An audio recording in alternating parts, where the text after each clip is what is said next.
Anything else? Joining me now, the great Texas Congressman friend Wesley Hunt, former combat veteran. Wesley Hunt, thank you, sir. We love having you on the show. You know that. I think you might have. Did you hear the riff? What do you think of the? I'm really saying, you know, his critics have always said he's an isolationist, doesn't care about foreign policy. Wrong. I'm saying he looks to be like the finest American statesman in generations and generations, Wesley Hunt. That is my view. If you disagree, tell me why, sir. I do not disagree, and to be honest with you, those critics couldn't be further from the truth.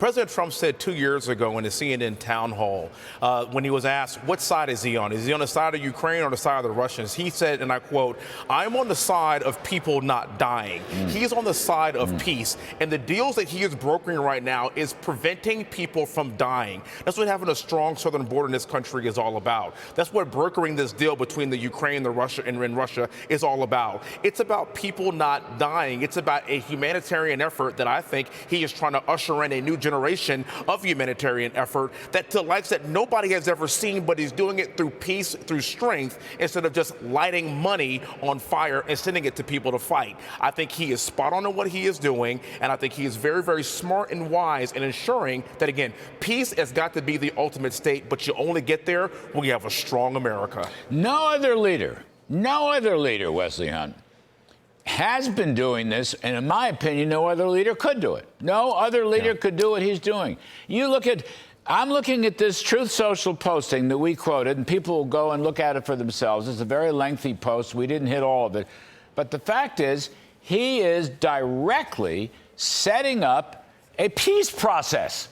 That's all. Correct. By Putin, Zelensky, the United States. He's got his representatives, got Rubio and Radcliffe and Witkoff and so forth. He's setting up a process. I mean, it's like a process, you know, it's like an interagency process in the White House, only the stakes are much higher here on the world stage. Nobody else can do that, Wesley Hunt. That is my view.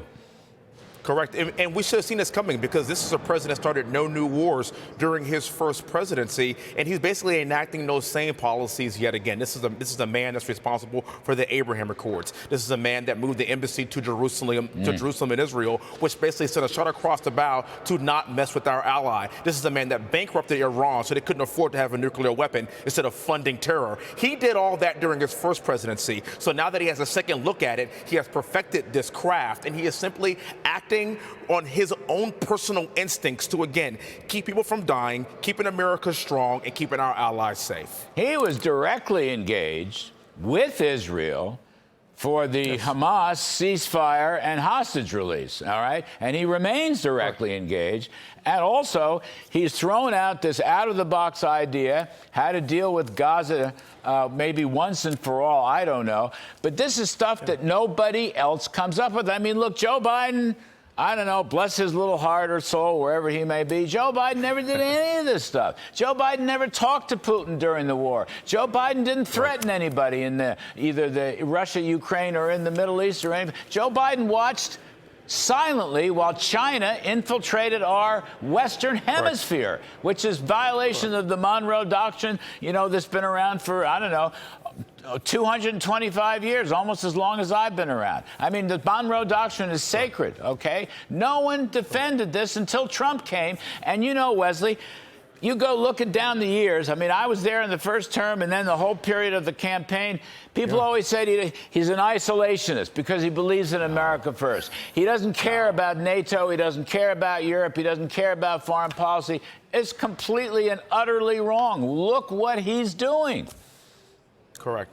Now, I think a couple of weeks ago, he talked about turning Gaza into beautiful beachfront property, and I'm not sure he wants a Trump Plaza in Gaza, but I think his point that he is getting at is actually ensuring that there was peace in the region, and he was actively moving to make the lives of the people in that region better. Again, we keep talking about this story over and over again, but at the end of the day, it is in fact peace through strength, and a strong America is great for the region. And as somebody that deployed to Iraq, I've spent 2 years in Saudi Arabia as a diplomatic liaison officer. I'm here to tell you you that we have got to be strong. We have got to have a strong leader, and the world will follow suit. And I made a brave prediction a few months ago that once President Trump was back in office, everyone would fall in line, and in 6 months, we're going to have world peace. Well, I tell you what, he is making my prediction come true. Oh, wow, you're exactly right. I know you said that.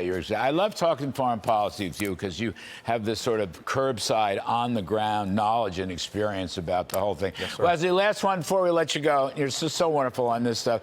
The House Republicans are struggling to get a budget resolution out and one big, beautiful bill. What's your take on that?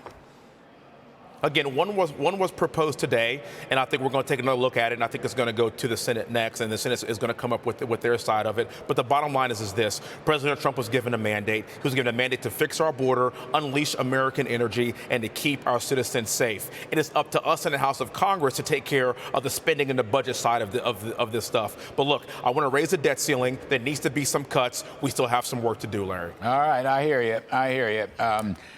I am waiting for President Trump. You know what?